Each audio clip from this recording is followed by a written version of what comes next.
Hello dear student, কেমন আছো তোমরা? আজকে শুরু করব থার্মোডাইনামিক্সের পার্ট 4। দেখো, আগের দিন ক্লাসে পড়িয়েছিলাম কি সাইক্লিক প্রসেস বা আবর্ত প্রক্রিয়া। আবর্ত প্রক্রিয়া কি বলেছিলাম? যদি এ একটা অবস্থা আছে, এটা মুছে দাও, এ অবস্থান থেকে যদি বি অবস্থানে একটা পথে গেল এবং আবার এখান থেকে এখানেই ফিরে এলো। এখানে পথ বলা ভুল, বলবো কি বিভিন্ন ধাপে, অসংখ্য ধাপে কি হলো, থার্মোডাইনামিক প্রক্রিয়াতে বিতে গেল, বি থেকে আবার এতে ফিরে এলো। ঠিক আছে, এ থেকে বিতে গেল বিভিন্ন প্রক্রিয়ার মাধ্যমে, সেখান থেকে আবার ফিরে এলো এতে। তো যদি পুনরায় প্রাথমিক অবস্থানে ফিরে আসে তাকে বলা হয় আবর্ত প্রক্রিয়ায়, এবং এই প্রক্রিয়ায় কৃতকার্য কত হয়? এই মধ্যবর্তী অংশের ক্ষেত্রফলের সাথে সমান। একটা অঙ্ক করিয়েছিলাম, দেখো এরকম। ঠিক আছে, এটা হচ্ছে কি এরকমও ছিল ডাইরেকশনটা, আর ডাইরেকশনটা এটাও দিয়েছিলাম, মনে পড়ছে নিশ্চয়ই। এখানে কৃতকার্য কত বেরিয়েছিল? সম্ভবত 8 জুল। একবার দেখেছিলাম কি +8 জুল, -8 জুল। কি বলেছিলাম? Work done by the gas আর work done on the gas. Gas দ্বারা কৃতকার্য আর গ্যাসের ওপর কৃতকার্য। গ্যাসকে যদি সংকুচিত করা হয় তাহলে work done on the gas, আর গ্যাসকে যদি আয়তন প্রসারিত করা হয় বা প্রসারিত হয় তখন কী হবে? গ্যাসকে হিট দিলে অটোমেটিক্যালি আয়তন প্রসারণ হবে, সে নিজে কার্য করবে। তাহলে এখানে হচ্ছে কি পজিটিভ, এবং বলেছিলাম কি এই পজিটিভ এবং নেগেটিভ কার্যটা কি ডিপেন্ড করবে কাকে আমি ধরতে চাইছি। সংস্থাকে ধরলে নেগেটিভ বা পজিটিভ হবে, সেখানে এজেন্টকে ধরলে, সংস্থাকে ধরলে যদি পজিটিভ হয় সংস্থা, তাহলে এজেন্টকে ধরলে নেগেটিভ হবে। ঠিক যেমন গ্র্যাভিটিতে বলেছিলাম, গ্র্যাভিটি থেকে জি থেকে যে এদিকে কাজ করছে কি অভিকর্ষ ত্বরণ জি বা অভিকর্ষীয় বল এফ কাজ করছে, এফ জি করলাম, আর আমি বল প্রয়োগ করছি এটার উপর ওপর দিকে। তাহলে বল প্রয়োগ করছি এদিকে, বস্তু সরণ হচ্ছে কোন দিকে? ওপর দিকে। এখানে কৃতকার্য কি বলেছিলাম? পজিটিভ। কিন্তু যদি এই ফোর্স সংস্থার ফোর্সকে দেখা হয় তাহলে এ বল প্রয়োগ করছে নিচের দিকে, একটা বস্তুকে সবসময় নিচের দিকে টানে, আর বস্তুর সরণ হচ্ছে কোন দিকে? ওপর দিকে। তাহলে এর ক্ষেত্রে কি বলেছিলাম? নেগেটিভ। তাহলে আমার ক্ষেত্রে পজিটিভ, এর ক্ষেত্রে নেগেটিভ। আবার যদি বস্তুটাকে উপর থেকে নামাই তখন সেক্ষেত্রে কি হয়েছিল? উপর থেকে নামানোর সময় এদিকে কাজ করছে কি অভিকর্ষীয় বল, আর বস্তুর সরণ হচ্ছে এদিকে এক্স। তাহলে অভিকর্ষীয় বল দ্বারা কৃতকার্য হয়েছিল কি পজিটিভ, আর ওপর থেকে নামানোর সময় আমাকে বল প্রয়োগ করতে কি হয়? এফ ওপর দিকে, কারণ একে ধরে রাখতে সমপরিমাণ বল প্রয়োগ করতে হয়। সেক্ষেত্রে করতে হবে কত হবে? কৃতকার্য নেগেটিভ। এটা মনে আছে নিশ্চয়ই, আগের চ্যাপ্টার পড়িয়েছিলাম। তাহলে শুধুমাত্র সাপেক্ষ ধরলেই পাল্টে যাবে। দেখবে ফিজিক্সে যেখানে পজিটিভ ধরা হচ্ছে, ফিজিক্সে সাধারণত এজেন্টকে গুরুত্ব দেওয়া হয়, মানে বহিস্থ এজেন্ট, আর কেমিস্ট্রিতে সংস্থা। তাহলে ফিজিক্সে যেখানে পজিটিভ ধরা হয় সেখানে হয়তো কেমিস্ট্রিতে নেগেটিভ ধরা হয়। ঠিক আছে, এইটুকু শুধু পার্থক্য, শুধু সাপেক্ষ পাল্টে যায়, সেদিন এই পার্থক্যটুকু হয়, এটা মাথাতে ঢুকিয়ে রাখবে। তারপর কি বলেছিলাম? ফার্স্ট ল অফ থার্মোডাইনামিক্স, তাপগতিবিদ্যার প্রথম সূত্র। কি বলেছিলাম? যে কার্য এবং তাপের মধ্যে একটা সম্পর্ক আছে, সেটা কোথা থেকে পায়? তাপগতিবিদ্যার প্রথম সূত্র থেকে পাওয়া যায়। সেই সম্পর্ক ছিল যদি কিউ পরিমাণ তাপ দেওয়া হয় কোনো একটা সংস্থাকে, তাহলে কী বলেছিলাম? একটা সংস্থার অণুগুলো কী হয়? সবসময় গতিশীল থাকে, অনবরত কাইনেটিক এনার্জি থাকে। যদি আদর্শ গ্যাস নেওয়া হয় আইডেল, আইডেল গ্যাসে অণুগুলো কী হচ্ছে? শুধুমাত্র কাইনেটিক এনার্জি আছে। যখনই একে হিট দেব তখন কী হবে? অণুগুলোর গতিশক্তি বৃদ্ধি পাবে, কাইনেটিক এনার্জি ইনক্রিজ করবে। এর সাথে এটা হচ্ছে কি E=, বা কাইনেটিক এনার্জি ইকুয়াল টু হয় কত? F/2। কি এফ কি ওটা সেটা পরে বলবো, KT হয়।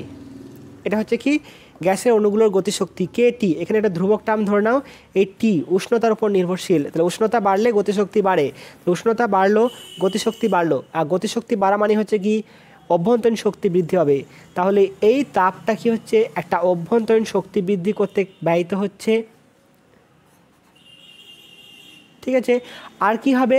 এই গ্যাসটা যদি এতটা থাকে, এটা পিস্টন লাগানো থাকে, তাহলে কিছু পরিমাণ কীভাবে প্রসারিত হবে, তাহলে একটা কার্য করবে ঠিক আছে, এতটা প্রসারিত হতে পারে, সেখানে কার্য করবে, সেই কার্যটা হবে কি, সে এখান থেকে শক্তিটা পাচ্ছে, কারণ কার্য করতে একটা শক্তি দরকার হয়, সেই শক্তিটা এখান থেকেই পাবে।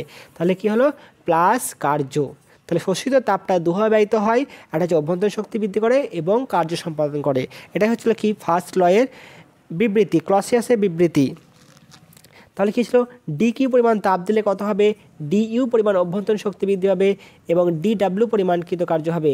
এবং এই কৃতকার্যের মানটা আমরা নির্ণয় করেছিলাম, কেমন করে করেছিলাম, গ্যাস দ্বারা কার্য প্রথমেই, যেটা গ্যাসে ছিল, ঠিক আছে, আয়তন ছিল, চাপ ছিল পি এবং আয়তন ছিল V1। একে যদি হিট দেওয়া হয় কিউ পরিমাণ, আয়তনটা প্রসারিত হলো, আয়তন হলো AB ছিল, সেখান থেকে হলো কি CT, এক্স পরিমাণ প্রসারিত হলো, তাহলে আলফা এক্স হচ্ছে আয়তন বৃদ্ধি হলো, তাহলে কার্যকত পি ইন্টু বল ইন্টু সরণ, বল ইন্টু সরণ, বল কত ছিল, চাপ ইন্টু ক্ষেত্রফল আলফা ইন্টু সরণ বলতে এক্স, তাহলে আলফা এক্স কত, আয়তন বৃদ্ধি P V2 minus V1।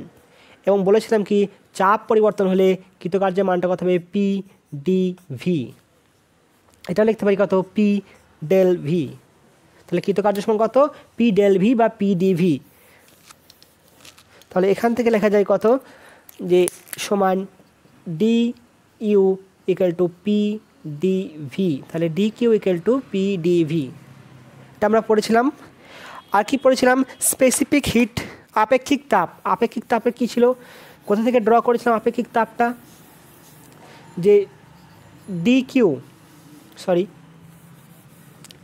H equal to MST পড়েছিলাম, মনে আছে এমএসটি, যেখানে এস কি লিখেছিলাম এইচ বাই এস টি। এইচটা হচ্ছে কি তাপ, সরি এইচ বাই এমটি। তাহলে এখানে কি একক ভরে একক উষ্ণতা বৃদ্ধি করতে যে পরিমাণ তাপ লাগে, কোনো পদার্থের একক ভরের একক উষ্ণতা বৃদ্ধি করতে যে পরিমাণ তাপ লাগে, এর একক কী বলেছিলাম, তাপের ইংরেজি একই ক্যালোরি, এটা কি এম বলতে গ্রাম, ঠিক আছে, ইনভার্স টি ইনভার্স, টি ইনভার্স বলতে সেন্টিগ্রেড, ডিগ্রি সেন্টিগ্রেড নিলে কথা হবে ডিগ্রি সেন্টিগ্রেড ইনভার্স। বাকি লিখব জুল, কেজি ইনভার্স, আর কত কেলভিন ইনভার্স। এটা ছিল কি এর একক। এরপর কি বলেছিলাম, গ্যাসের ক্ষেত্রে দুই প্রকার আপেক্ষিক তাপ থাকে, ঠিক আছে, একটা হচ্ছে কি স্থির আয়তনে আর একটা স্থির চাপে। কেন থাকে, যদি আয়তন বা চাপকে যদি স্থির না করা হয় তাহলে আপেক্ষিক তাপ কত হয়, 0 থেকে ইনফিনিটি পর্যন্ত হয়। এবং কি হয়, গ্যাসের উষ্ণতা বৃদ্ধি করলে চাপ এবং আয়তন দুটোই কি হয়, পরিবর্তন হয়, এই চিহ্নটা পরিবর্তনশীল। তাহলে এই দুটোই কি হচ্ছে, পরিবর্তনশীল হয়। এই জন্যে কী করতে হয়, এই কারণের জন্যই এটা কী হয়, ইনফিনিটি পর্যন্ত হয়ে যায় 0 থেকে। সেই জন্য কী হয়, গ্যাসের দুটো আপেক্ষিক তাপ আছে, একটা হচ্ছে স্থির চাপে আর একটা হচ্ছে স্থির আয়তনে, সিপি এবং সিভি। সেখানে কি বলেছিলাম, যে একক ভরের একক উষ্ণতা বৃদ্ধি করতে যে পরিমাণ তাপ লাগে, প্রথমে কি লিখব, স্থির চাপে বা আয়তনে, একসাথে দুটো সংখ্যা ঢুকে গেল, আয়তনে, এখানে তাকে তাপ লাগে তাকে বলে স্থির চাপে বা আয়তনে। তাহলে এখানে আয়তন হলে এখানে আয়তন হবে আপেক্ষিক তাপ। Specific hit at constant pressure and at constant volume, যে কোনো একটা হবে, সেটা কী ছিল, সিপি। এবং কী বলেছিলাম, যদি মোলাল আপেক্ষিক তাপ আণবিক ভর যদি এম হয় গ্যাসের, তাহলে কী লিখব, বড় C P equal to M C ছোটো পি, আর capital C V equal to কথা হবে এম সি ভি। এখানে ভি সাফিক্সে ভিগুলো অর্থ কি, কনস্ট্যান্ট, ঠিক আছে। তাহলে এগুলো আমরা পড়েছিলাম, আজকে আবার এখান থেকে শুরু করব।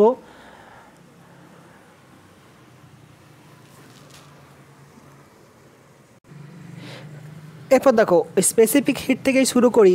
স্পেসিফিক হিট ছিল কি, এক নম্বর কী ছিল, at constant volume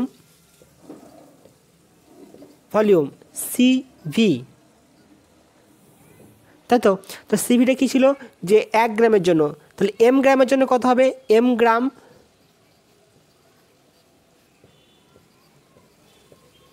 capital CV কত হবে, এম সিভি।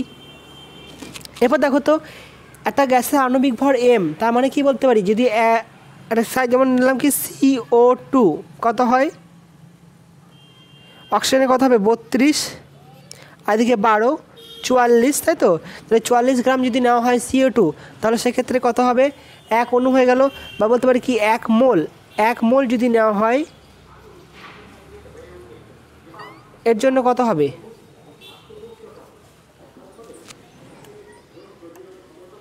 ভাবো ওটা কত হবে। এরপর আমি যাই কি, ধরুন এটা কী বলা হচ্ছে, যে এম গ্রামের জন্য হচ্ছে সিভি, সেখানে সংজ্ঞাতে কী বলা ছিল, যে 1 গ্রামে 1 ডিগ্রি সেন্টিগ্রেড উষ্ণতা বৃদ্ধি করতে যে তাপ লাগে সেটা হচ্ছে সিভি। তাহলে এম গ্রাম নিয়ে নিলাম, তার জন্য 1 ডিগ্রি সেন্টিগ্রেড উষ্ণতা বৃদ্ধি করতে কত ছিল, এমসিভি। তাহলে যদি এখানে আমি নিই থিটা ডিগ্রি সেন্টিগ্রেড বৃদ্ধি করার জন্য প্রয়োজন তাপ কত হবে, তাহলে এম গ্রামের থিটা ডিগ্রি সেন্টিগ্রেড উষ্ণতা বৃদ্ধি করতে প্রয়োজনীয় তাপ কত হবে,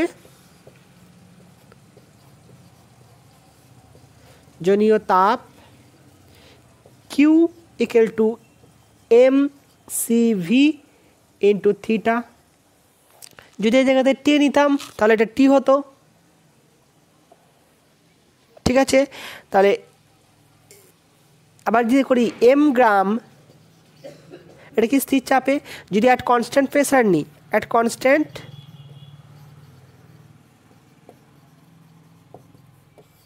প্রেসার,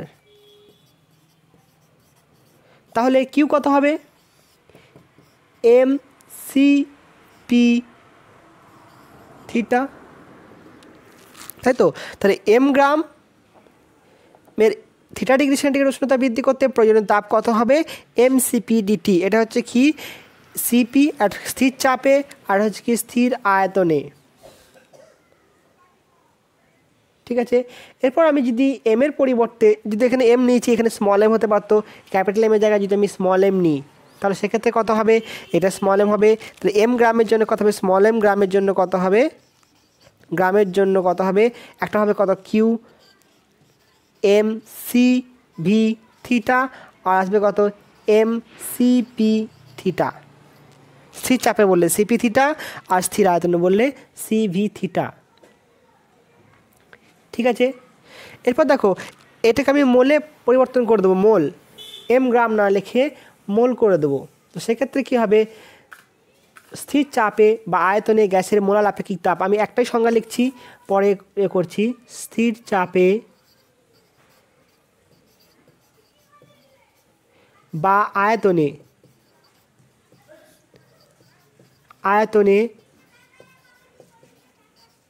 গ্যাসের মোলার আপেক্ষিক তাপ,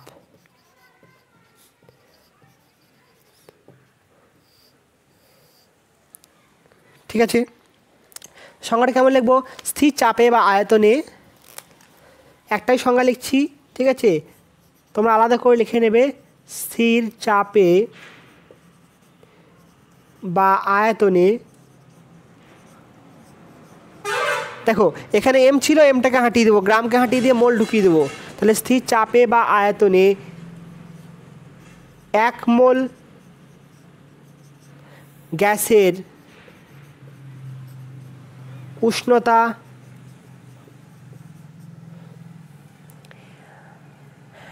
1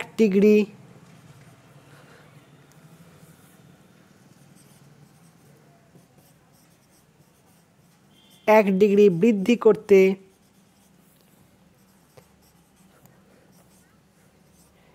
যে পরিমাণ তাপ লাগে তাকে বলা হয়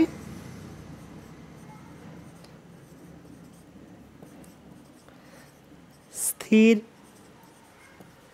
চাপে বা আয়তনে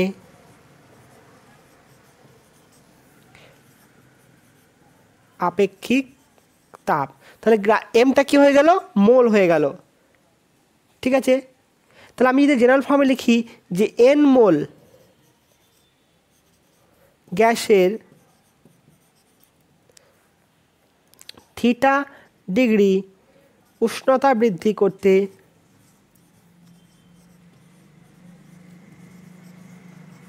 প্রয়োজনীয় তাপ কত হবে, কত হবে, কিউ ইকুয়াল টু কত লিখব, এন সি ভি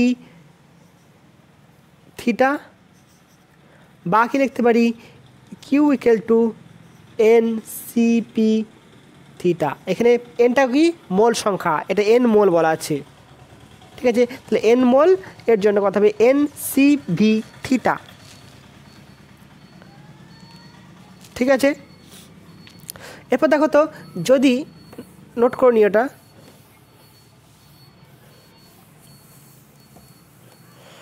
এক মোলের জন্য নিই, যদি ইন্টিগ্রাল ফর্মে লিখি তাহলে কেমন লিখবো, অর্থাৎ ইউনিটটা কী হবে প্রথমে দেখে নাও। ইউনিট ওখানে ছিল কি গ্রাম ছিল, এখানে কি হবে মোল হবে, তাহলে সেক্ষেত্রে কি হবে calorie mole inverse degree centigrade inverse, এটা কিসে হলো সি জি এস, আর এটা কিসে হবে এসআই কী হবে joule mole inverse kelvin inverse, এটা হচ্ছে কি এসআই একক হলো। তো সিপি সিভির একক একই, শুধুখানি দেখতে হবে আমাকে মোলে বলা আছে না গ্রামে বলা আছে। গ্রাম বলা থাকলে সেক্ষেত্রে গ্রাম হবে, মোলে বলা থাকলে সেক্ষেত্রে মোল হবে। ঠিক আছে, যদি আমি ইন্টিগ্রাল ফর্মে লিখি, দেখো তো এখানে আছে কি, তাহলে এক মোলের জন্য কত গো, মোলের জন্য কত হবে, এটা কিউ ইকুয়াল টু হবে কত সি ভি থিটা, আর কিউ ইকুয়াল টু হতে পারে কত সিপি থিটা। আমি এখানে লিখছি না স্থির চাপে না স্থির আয়তনে, তোমরা এখানে পি দেখলেই বা ভি দেখলেই বুঝতে পারবে এটা কি স্থির আয়তনে, আর হচ্ছে স্থির চাপে at constant pressure, at constant pressure, আর হচ্ছে কি অ্যাট কনস্ট্যান্ট ভলিউম। এই সি আর পি আর ভি দেখে বুঝতে পারবে, পি আর ভি দেখে বোঝা যাবে। আমি যদি এটাকে ইন্টিগ্রাল ফর্মে লিখি তাহলে কি হবে, সেক্ষেত্রে তাহলে কিউটা কত হলো, কিউটা যাবে কত ডি কিউয়ে যাবে একক উষ্ণতা বৃদ্ধিতে মেন সংখ্যাতে যাব, আর থিটাটা কী হিসাবে আমি টিতে লিখব ডিটি, তাহলে আমি লিখতে পারি কত CP equal to D Q D T, এটা হচ্ছে কি at constant pressure, C V equal to D Q D T, এটা হচ্ছে কত অ্যাট কনস্ট্যান্ট ভলিউম। দেখো প্রথমে আমি এক মোল করে দিয়েছি, তাহলে এক মোল গ্যাসের স্থির চাপে বা আয়তনে এক মোল গ্যাসের উষ্ণতা একক বৃদ্ধি করতে বায়ু হয়ে যাওয়া মানে হচ্ছে কি একক হয়ে যাওয়া। সেটা মানে এখানে কি ছিল যে ডিটি পরিমাণ এক মোলের ডিটি পরিমাণ উষ্ণতা বৃদ্ধি করতে তাপ লাগে কত ডি কিউ, তাহলে একক বৃদ্ধি কত লাগবে ডি কিউ বাই ডিটি, তাহলে একক উষ্ণতা বৃদ্ধি করতে তাপ কত লাগবে ডি কিউ বাই ডিটি, তাহলে এখানে হলো D Q by DT at constant pressure, D Q by DT at constant volume, এটা হচ্ছে কি সিপি আর এটা হচ্ছে সি ভি। ঠিক আছে, তাহলে এগুলো হচ্ছে কি আমার এটা নোট রাখবে, এটা আমি অ্যাপ্লাই করব আজকেই, যে সিপি এবং সিভি ইন্টিগ্রাল ফর্মটা, অর্থাৎ কি DQ by DT at constant pressure, DQ by DT at constant volume, দুটো একই রকম হবে। এটা নোট করে নাও, এটা নোট করেছো, এটা মুছে দিচ্ছি, এটা নোট করে নাও। দেখো এরপর আমাকে ব্যাখ্যা করতে হবে কি সিপি এবং সিভি কে বড় কে ছোট, সিপি এবং সিপির মধ্যে সিপি আর সিভি কে বড় কে ছোট, এবার বিভেদ শুরু হয়ে গেল, তাই তো। দেখো আমি তোমাদেরকে ব্যাখ্যাটা বলছি, তোমরা নিজেরাই ডিসিশন নেবে যে কে বড় কে ছোট। আমি থার্মোডাইনামিক্সের ফার্স্ট লটা ইউজ করছি, সেটা হচ্ছে কি D Q equal to D U plus কী লিখবো পি ডি ভি, এটা ফার্স্ট ল। তাহলে যদি আমি একটা কনস্ট্যান্ট ভলিউম নিই, কনস্ট্যান্ট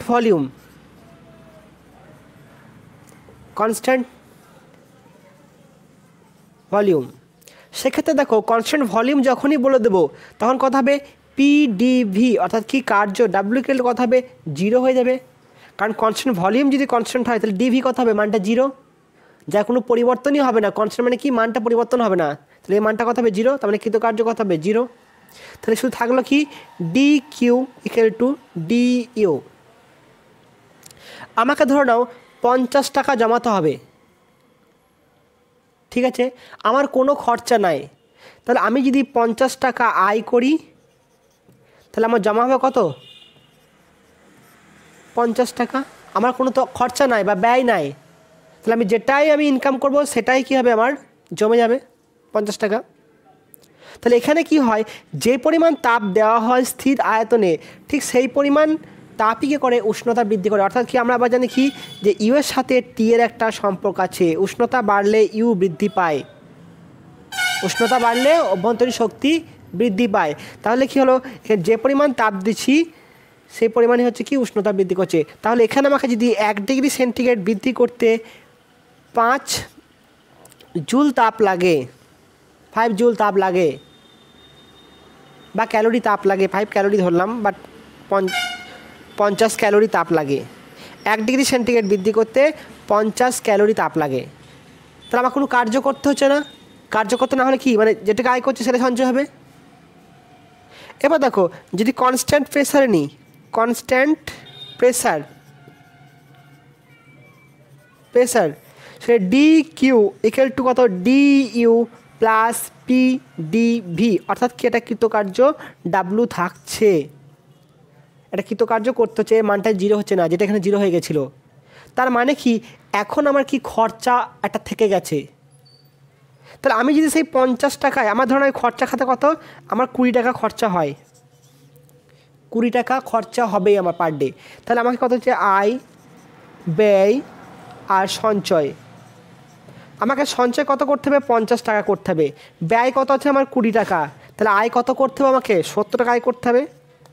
তাহলে আগে করতে হতো 50 টাকা, এখন করতে হতো কত 70 টাকা। আর যে পরিমাণ তাপ লাগবে সেই তাপটাই হচ্ছে কি আপেক্ষিক তাপ, যে পরিমাণ আয় করবে সেটাই হচ্ছে কি আপেক্ষিক তাপ। তাহলে এখানে বেশি লাগছে না, এখানে বেশি ইনকাম করতে হচ্ছে, এখানে বেশি ইনকাম করতে হচ্ছে, অর্থাৎ কি 1 ডিগ্রি উষ্ণতা বৃদ্ধি করতে এখানে বেশি পরিমাণ তাপ লাগছে। কারণ কি কিছু অংশ কী হচ্ছে কার্যতে ব্যয় হচ্ছে, কার্য করতে গিয়ে ব্যয় হচ্ছে, সেই জন্য কী হয় এই 5 ডিগ্রি সেন্টিগ্রেড উষ্ণতা বৃদ্ধি করতে আরও বেশি পরিমাণ তাপ লাগবে এর থেকে, কারণ এখানে তো কার্য করতে হচ্ছিল না, এখানে কার্য করতে হচ্ছে। বোঝা গেল জিনিসটা? তাহলে কী লিখবো, ব্যাপারটা বুঝতে পেরেছো নিশ্চয়ই, লিখে নিই এরপর। তাহলে এখানে কী লিখবো, সিপি গ্রেটার দেন সিভি, ব্যাখ্যা করো সিপি গ্রেটার দেন সিভি। তাহলে আমরা প্রথমে কী লিখবো, তাপগতিবিদ্যার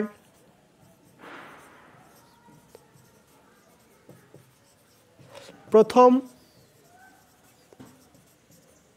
সূত্রানুযায়ী D Q equal to D U plus P D V, বা এখানে লিখে রাখো D W that's equal to D U plus P D V.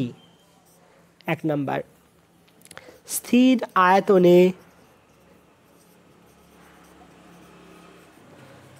আয়তনে কত হবে, D W equal to P D V equal to 0। অতএব কী লিখতে পারি, D Q equal to D U. অতএব কি লিখছি, অতএব স্থির আয়তনে যে তাপ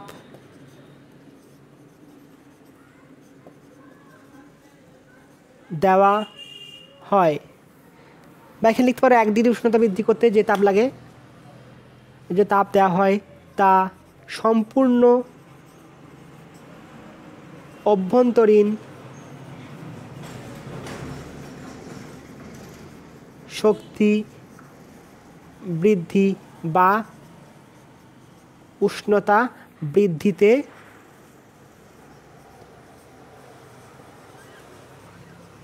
ব্যয়িত হয়। ঠিক আছে, তা স্থির আয়তনে হলো। এবার আমি স্থির চাপে কি লিখব? স্থির চাপে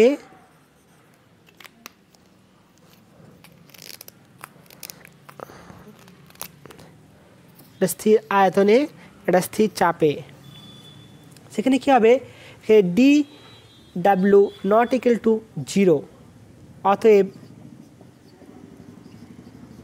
গ্যাসকে যে তাপ দেওয়া হয়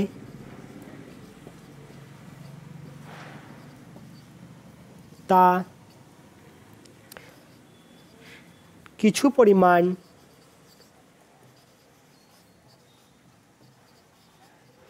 উষ্ণতা বৃদ্ধিতে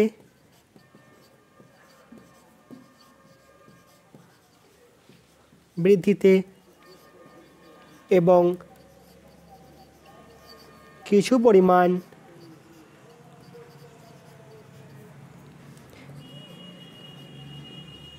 বাহ্যিক কৃতকার্যতে ব্যয়িত হয়। এটা নোট করে নাও, এখানটা এটা নোট করে নিয়েছো। তাহলে ওপরের দুটো সিদ্ধান্তে কি বলতে পারি? অতএব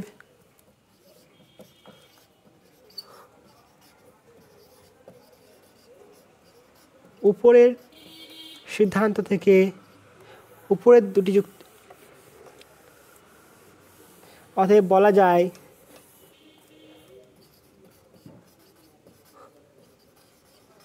যায় কোনো গ্যাসের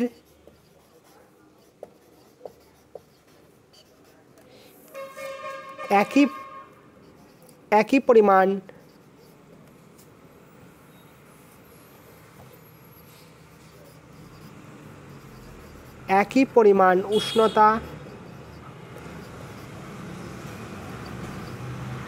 স্থির আয়তনে যে পরিমাণ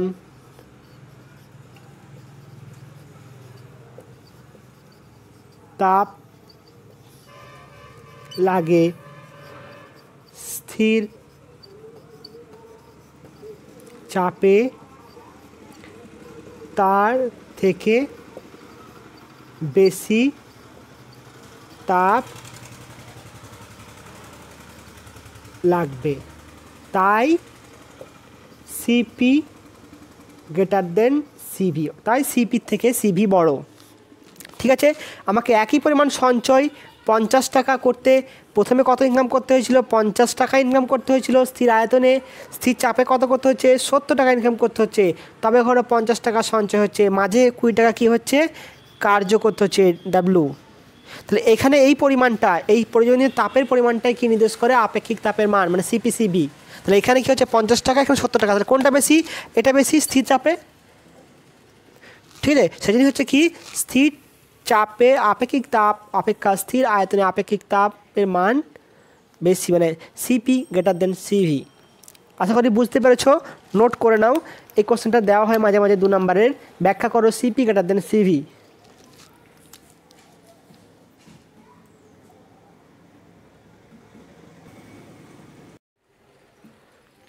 দেখো এই সম্পর্কটাও অনেকবার দেওয়া হয়, সিপি এবং সিভির মধ্যে সম্পর্ক। তোমাদের বইয়ে একরকম দেওয়া আছে, ঠিক আছে, ওটা আমি করাচ্ছি না, বইয়ে দেওয়া আছে বলে আমি অন্যভাবে করানোর চেষ্টা করছি।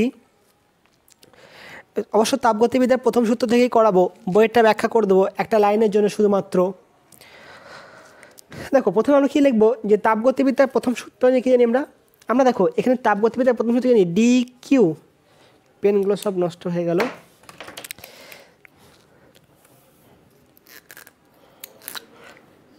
D Q equal to D U plus P D V.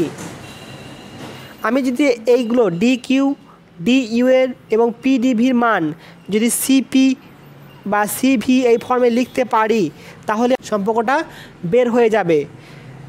তাহলে আমি চেষ্টা করি বের করার। কারণ আমরা জানি কি দুটো জিনিস আগে শিখে গেছি যে সিপি ইকুয়াল টু কত D Q D T at P constant pressure, আর CV equal to D Q D T at constant volume. এটা আমরা জানি আগে, তাহলে এখান থেকেই করি। তাহলে কি জানি তাপগতিবিদ্যার প্রথম সূত্র অনুযায়ী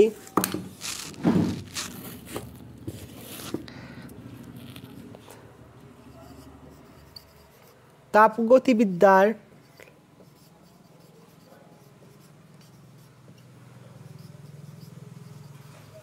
প্রথম সূত্রানুযায়ী কি D Q equal to D U plus D W সমান কত ডি কিউ সমান D U plus P DV. এটা হচ্ছে 1 নম্বর সমীকরণ। কোনো আপত্তি?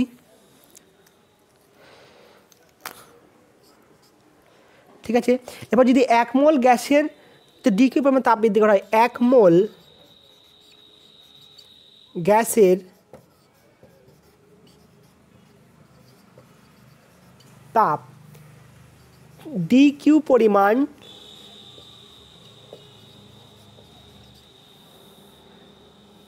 বৃদ্ধি করতে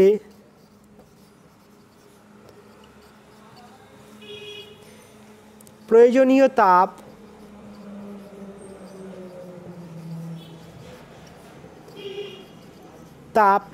ডিটি হলে আমরা কি লিখতে পারবো? এটা লিখতে পারবো তো? লিখব কি আপেক্ষিক তাপ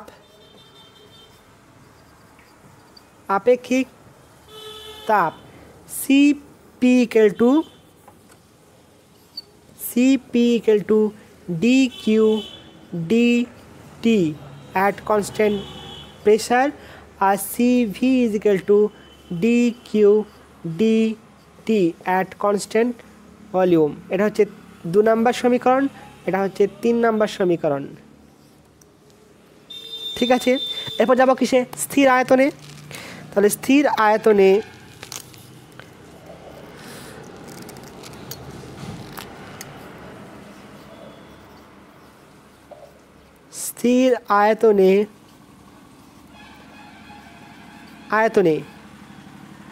ক্ষেত্রে কি হয় গো?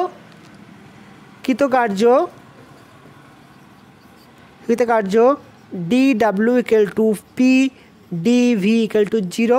আগে আমরা শিখে গেছি। তাহলে এটা যদি 0 হয় তাহলে 1 নাম্বার থেকে কী পাচ্ছি? এটা মুছে দিচ্ছি আমি সম্পূর্ণটা।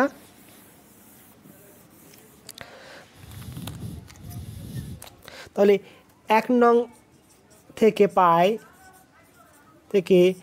D Q equal to D you.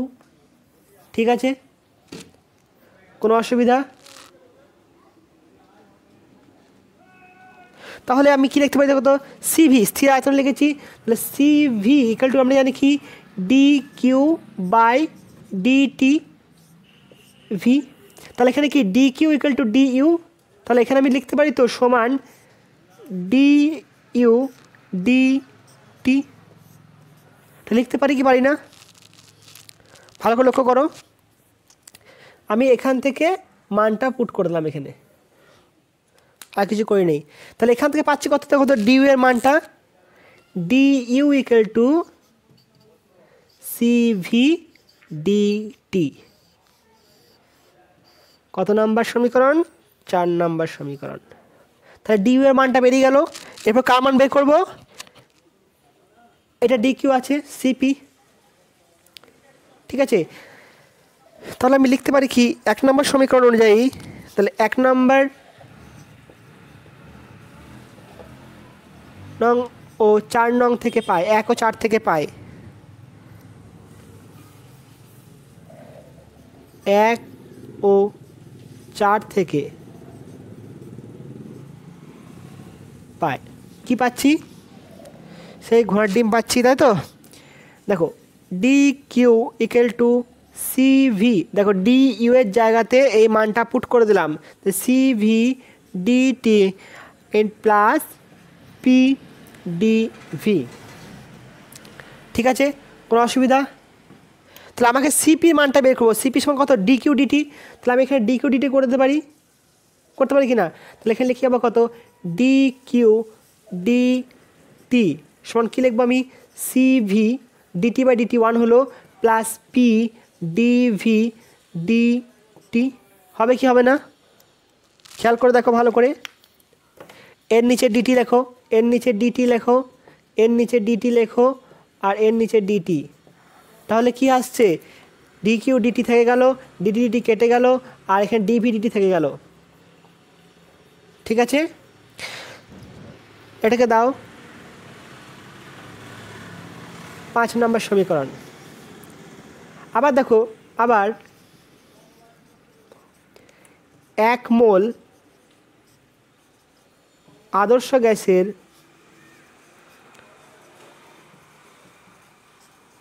ক্ষেত্রে কি হয়? পিভি ইকুয়াল টু আর টি হয়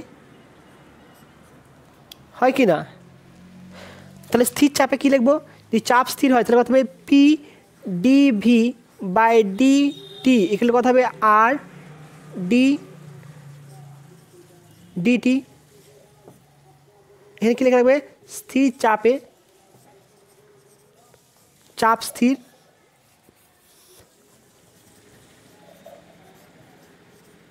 চাপ স্থির। তাহলে মানটা কত আসলে কত? ডিটি কত? 1 হয়ে যাবে। তাহলে পি ডিভি ডিটি সমান হচ্ছে কত? আর। এটা হচ্ছে 6 নম্বর। ঠিক আছে, কোনো অসুবিধা?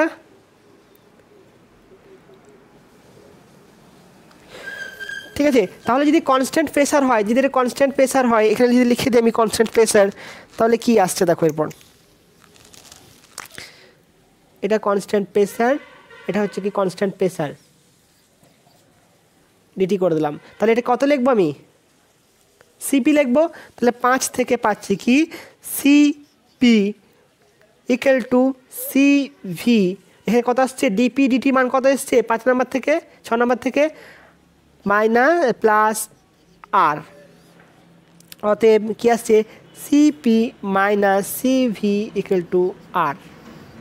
এটা হচ্ছে কি এর সম্পর্ক, CP minus CV equal to R. 1 mole গ্যাসের জন্য ক্ষেত্রে CP minus CV equal to R.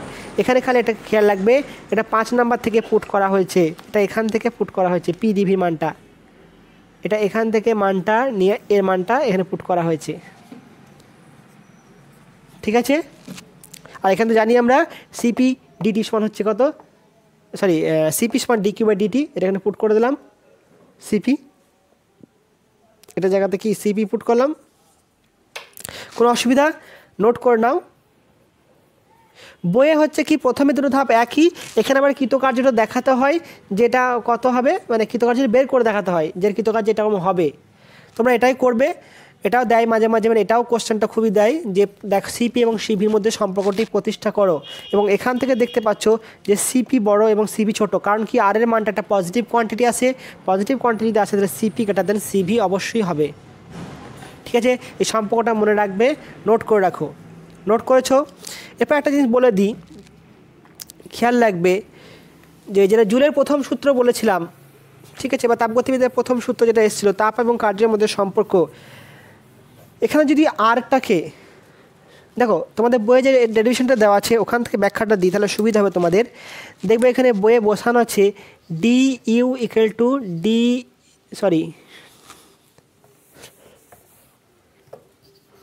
Q equal to D U plus P D V. তোমাদের বইয়ে দেওয়া আছে, দেখবে এর মানটা বসিয়েছে কত? বের করেছে সিপি ডিটি প্লাস এর কত বের করেছে? CV DT. এর মানটা কত বসিয়েছে? R DT. তাহলে এখানে তাপ, এটা হচ্ছে কি, এটা যা আছে এটাও দেওয়া আছে, এখানে হচ্ছে কার্যের একক, তাহলে PV equal to R T. এখানে পিভিটা কী হচ্ছে? কার্য, তাহলে P DV equal to R DT. তাহলে এটা তো কার্য ছিল, এটাও তো কার্যের মতোই ফর্ম, তাহলে সেই কার্যটা আর এর এককটা যদি কার্যের ফর্মে দেওয়া থাকে, অর্থাৎ কি আর এর একক যদি কার্য থাকে, তাহলে আমরা কি জানি W equal to J H. তাহলে কার্যকে তাপে রূপান্তর করতে গেলে একটা জে ফ্যাক্টর থাকে কি না? তাহলে এখানে খেয়াল রাখবে কি যে আর এর এককটা কিসে দেওয়া আছে, তাহলে আর এর একক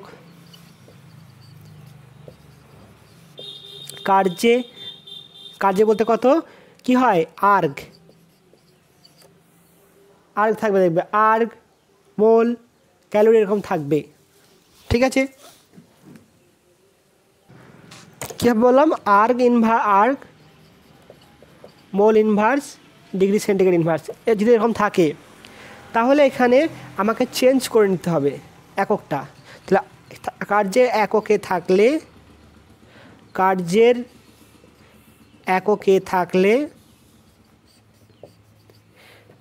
একে তাপের এককে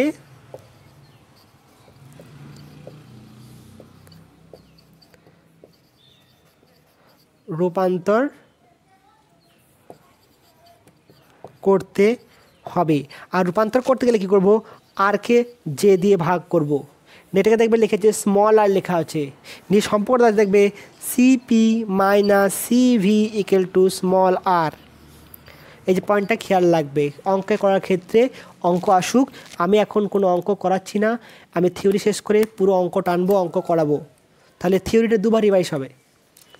আজদিন তো অঙ্কের সাথে থিওরি করালাম, লাভ হচ্ছে কিনা জানি না, তোমাদের এরপর কী করবো থিওরি পরে অঙ্ক করাবো, নোট করে নাও।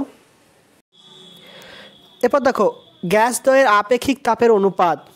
দেখো আপেক্ষিক তাপ বলতে সিপি এবং সিভি, তাহলে এখানে গামা ইকুয়াল টু কত হবে সিপি, বড় হাতে লিখতে পারো ছোটো হাতে লিখতে পারো, কোনো অসুবিধা নাই। অনুপাতটা সিপি বাই সিভি, বাই লিখবে সিপি বাই সিভি। এটা হচ্ছে কি গ্যাসের আপেক্ষিক তাপদ্বয়ের অনুপাত, এবং এর একটা অনেকটা গুরুত্ব আছে, অনেক ক্ষেত্রে ইউজ হয়।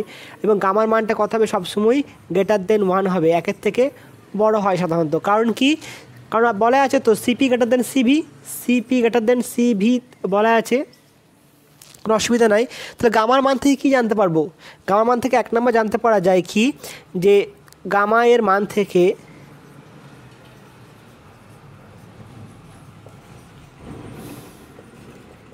গ্যাসের পারমাণবিকতা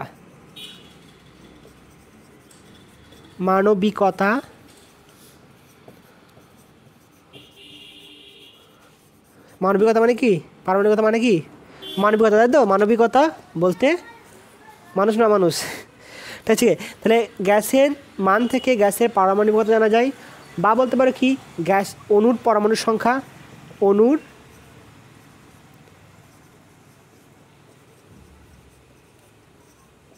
পরমাণুর সংখ্যা জানতে পারবে। অর্থাৎ কি, যেমন নাইট্রোজেন হচ্ছে দ্বিপরমাণু গ্যাস, এটা দ্বিপরমাণু না এক পরমাণু সেটা জানতে পারবে, ডিগ্রিজ অফ ফ্রিডম জানতে পারবে।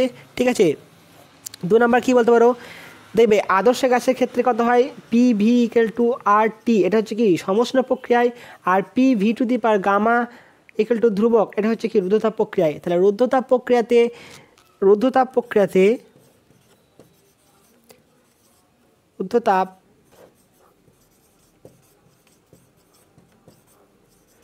প্রক্রিয়ায় গ্যাসের চাপ, আয়তন, উষ্ণতা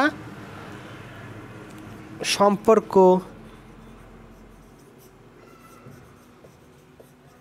নির্ণয়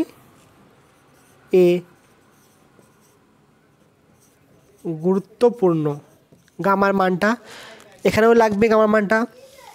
ঠিক আছে, আবার কি গ্যাস মাধ্যমে শব্দের বেগ, তোমরা শব্দ পড়েছে দেখবে যে কত সি ইকুয়াল টু পড়েছে কত ই বাই, যেটা করেছিলে কি রো, যেখানে ই এর মানটা কত ছিল সমষ্ণ প্রক্রিয়াতে কত ছিল পি ছিল, অর্থাৎ কি আয়তন বিকৃতি গুণাঙ্ক কে ইকুয়াল টু পি, আর রুদ্ধতাপ প্রক্রিয়া কত এসেছিল গামা পি ইকুয়াল টু হচ্ছে কত কে, বা এখানে কত এসেছিল দেবে C equal to gamma R T by M.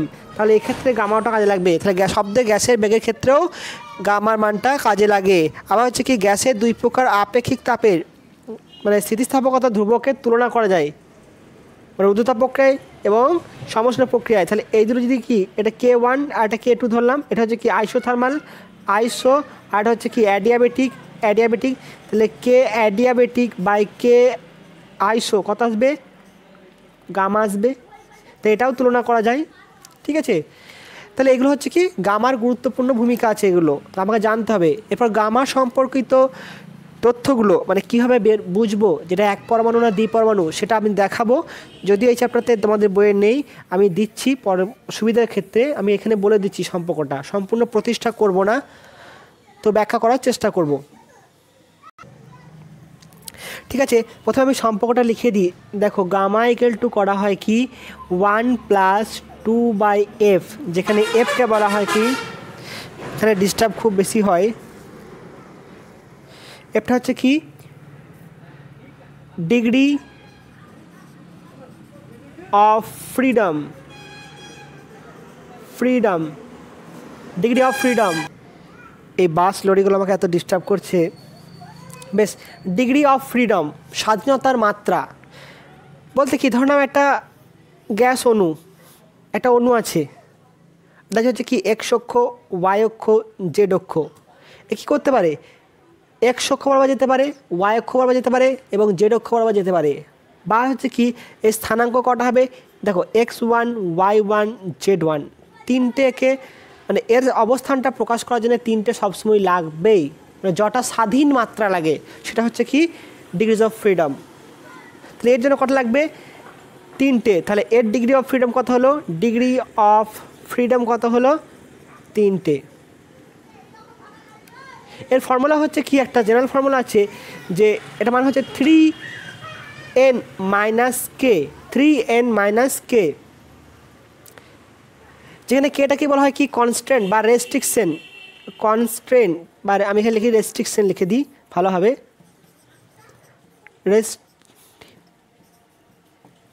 Restriction বা বাধা। এখানে এনটা হচ্ছে কি নাম্বার অফ অ্যাটম,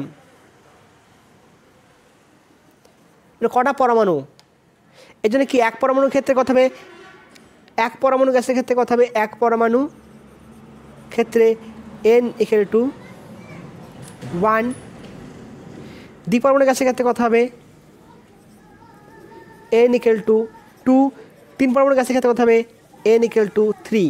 এবার কে এর মানটা দেখো, এক পরমাণু গ্যাসের ক্ষেত্রে কোনো রেস্ট্রিকশন নাই, এ যেদিকে খুশি যেতে পারে। একটা গরুকে ছেড়ে দিয়েছো, তাহলে সে যেদিকে খুশি ছুটবে। যদি দুটো গরুকে বেঁধে ছেড়ে দাও, এই একটা গরুকে বেঁধে ছেড়ে দিলে, তাহলে সে কি সব দিকে যেতে পারবে, একটা রেস্ট্রিকশন থেকে গেল। কটা রেস্ট্রিকশন থাকবে, এদের মধ্যে একটা বন্ডিং থাকে, সেই বন্ডিংটাই হচ্ছে কি রেস্ট্রিকশন, এই বন্ডিংটাই হচ্ছে রেস্ট্রিকশন। এখানে তাহলে কে এর মান কত হলো, কে এর মান 1 হলো, এখানে কে এর মান কত হবে 0, কারণ এর মধ্যে কোনো রেস্ট্রিকশন নেই, সে যেদিকে খুশি যেতে পারবে। আর এখানে দুটো গরুকে বেঁধে দিয়েছো, তার মানে কত, একটা রেস্ট্রিকশন থেকে গেল, একটা দড়ি থেকে গেল, সেক্ষেত্রে কত হলো আমার রেস্ট্রিকশন নাম্বার 1। তাহলে এখানে এন এর মান কত হলো, এন এর মান 2, কে এর মান কত 1, তাহলে কত হলো 3 × 2 - 1, 6 - 1 হচ্ছে কত 5। তাহলে এর ডিগ্রি অফ ফ্রিডম কত হলো 5। যদি তিনটে গরুকে বেঁধে দাও তাহলে সেক্ষেত্রে কত হবে, তিনটে গরু, এই একটা গরু, একটা গরু আর একটা গরু, তিনটে গরু আছে। তা তিনটে গরুকে বাঁধছি কেমন হিসাবে, এর সাথে এর আর এর সাথে এর বেঁধে দিয়েছি। তাহলে কটা দড়ি লিখেছে, তিনটে দড়ি, একটা দুটো তিনটে। তাহলে এটা হচ্ছে কি তিনটে রেস্ট্রিকশন। এখানে কে এর মান কত হলো 3, তাহলে এফ কত হবে 3, ক পরমাণু, একটা দুটো তিনটে পরমাণু, ইন্টু 3 - 3, 3 3 = 9 - 6 এলো। যদি গরুটাকে এভাবে বাঁধতাম, একটা গরু এবং একটা গরু, মানে তিনটে আছে, লিনিয়ার আছে, তাহলে এর সাথে এর বাঁধা আছে, এর সাথে এর বাঁধা আছে, তাহলে এখানে কে এর মান কত হবে 2 হবে। তাহলে এখানে এন কত হবে, ডিগ্রিজ অফ ফ্রিডম কত হবে, এফ = 3 × 3 - 2, 3 3 = 9 - 2 7। তাহলে তিনটে পরমাণু গ্যাসের ক্ষেত্রে দেখবো যে তাদের বন্ডিংটা কেমন, বন্ডিংটা যদি এরকম থাকে, লিনিয়ার থাকে, তাহলে 7টা হবে, আর যদি ট্রায়াঙ্গুলার ফর্মে থাকে তাহলে কটা হবে 6টা হবে। তাহলে 1 পরমাণু গ্যাসের ক্ষেত্রে এফ জানতে পারলে 2 পরমাণু গ্যাসের ক্ষেত্রে জানতে পারছো এবং 3 পরমাণু গ্যাসের ক্ষেত্রে জানতে পারছো। তাহলে গামার মানটা কত হবে বের করে নাও। আমি টেবিল করে নিই একটা, ঠিক আছে, নোট করে নাও এগুলো সবগুলো।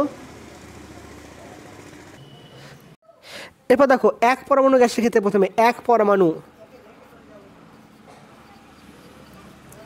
Mono atomic gas. তাহলে মোনো অ্যাটমিক গ্যাসের ক্ষেত্রে কত হবে? দেখো এটা মোনো অ্যাটমিক যদি গ্যাস হয় কি বলেছি, একটা পরমাণু, তার মানে কি এই যে দেখে যেতে পারে n = কত 1 আর k = কত 0, এর কোনো রেস্ট্রিকশন নাই। তাহলে ডিগ্রিজ অফ ফ্রিডম f = কত হবে 3 × 1 - 0 সমান হচ্ছে 3।